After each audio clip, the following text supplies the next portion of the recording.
How's that for gorgeous?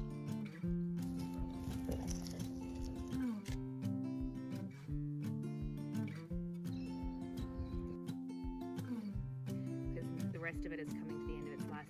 It is July here in Melbourne, Australia, which means it is smack bang in the middle of winter and it's time for another tour of my vegetable garden. I'm going to show you what's growing at the moment, what we're harvesting, what we're loving eating, but also what we're planting right now, ready for the weeks and months ahead.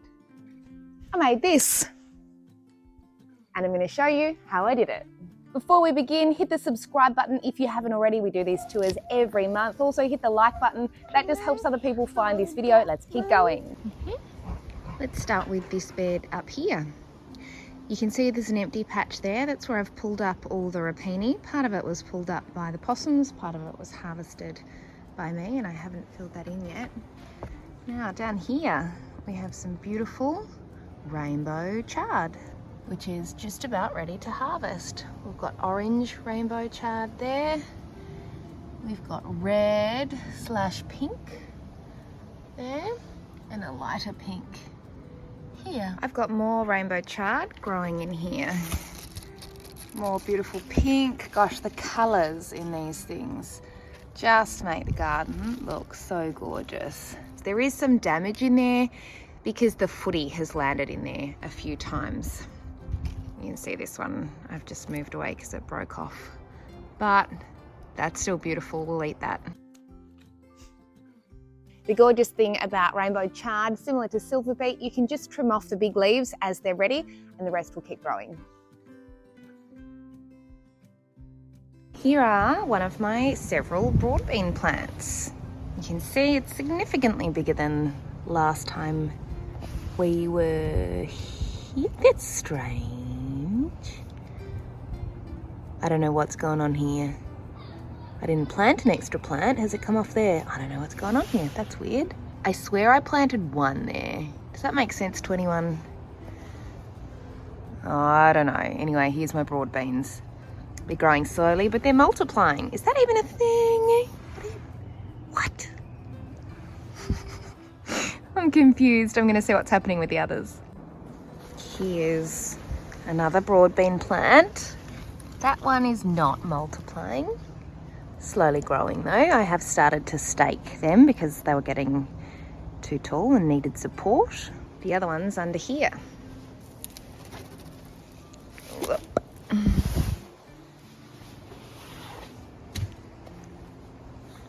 So I've been reading up about companion planting. Broad beans add nitrogen into the soil, so they're supposed to work quite well with leafy greens. Hence why I've put them in with kale and rocket and more kale. Also, I wanted to make it easier to protect them. All right, so while we are talking about kale, let me show you what's going on here. Last we spoke, my kale was being attacked, but I didn't want to give up on it.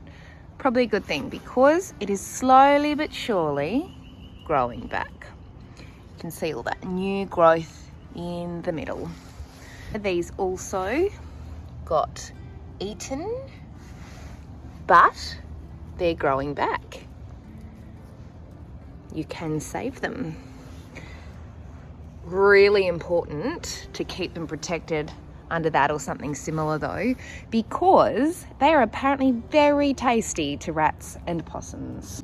So let's take it back a step. This is actually the lid for my veggie pod over there. However, because I had such a big problem with the rats and the possums, I've been using it to just pop over the whole lot of the most vulnerable plants. The most vulnerable plants for me at the moment, bok choy down here. I planted these probably 2 weeks ago from seedlings, just from Bunnings. There was some outer leaves that had been eaten before I got them, but the new leaves that are growing are quite happy and strong. Also got some lettuce growing under here. You can see this one I've already harvested. This one is got a little bit further to go. And I've got 1, 2, 3 rockets. The rocket was starting to grow really nicely, then something just came along and ate the top off it. Rappini, aka Rappe, Broccoletti here. The trick is to get the leaves while they're tender before they get too tough. and to get these florets before they burst open.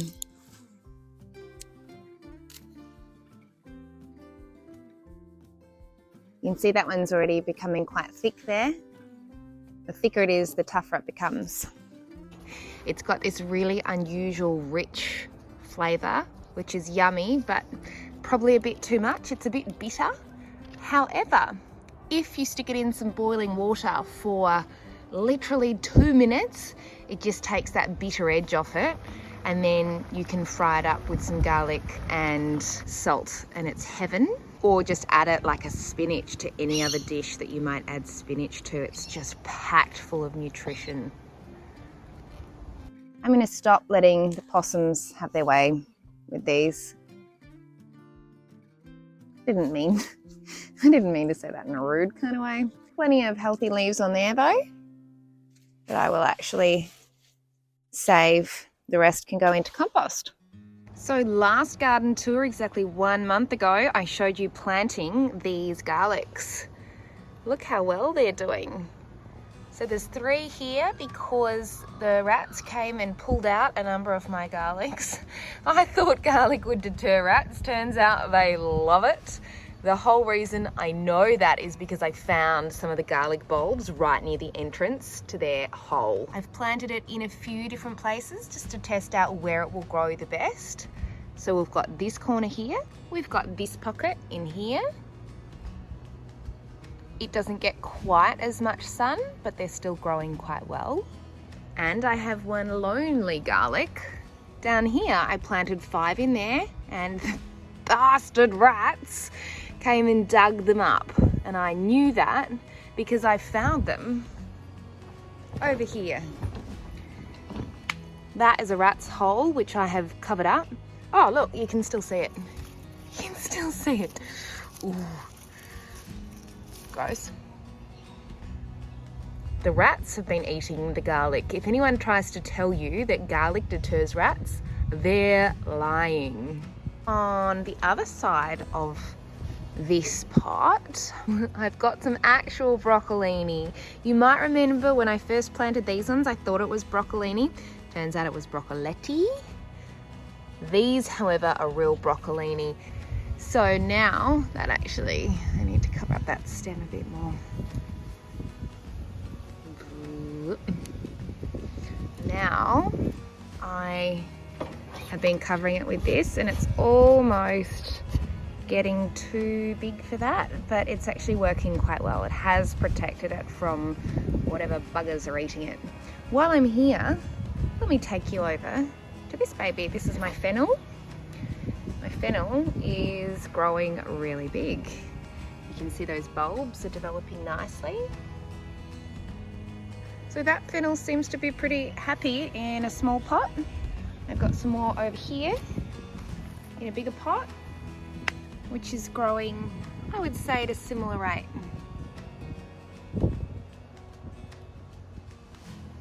My spinach is plodding along slowly. It probably looks exactly the same as it did last video.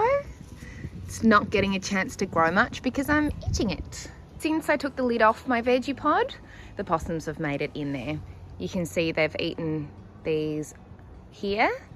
However, look, this veggie pod is doing way better than the veggies under there were doing before I'd covered them up. So I think it's actually giving me more benefit over there. My lettuces are all doing really well, and almost all of them are now at a stage where they could be harvested if I wanted to, or I could leave them to grow even bigger. I'm often just taking out the outer layers and leaving the inner layers to keep building into a head. You can see that's got quite a, not a bad little head growing on that one. You can wait for these lettuces to form a complete head and take the whole lot off, or you can just harvest the leaves as you need them, which I think works a lot better, particularly when you've planted a few that are the same size. I've talked to you before about my food coverings. I've got another food covering here, which I'm using to protect some little lettuce seedlings. So these are lettuces that I planted in my beginner vegetable gardening video. I posted that a few weeks ago. I planted those seeds. This is how they're growing now. Lift them up. So you can see I've got a couple of different little varieties in there. and that is to keep the succession planting going. So here's an interesting one. We've got lemon and lime trees here, which have just never provided any real fruit for us.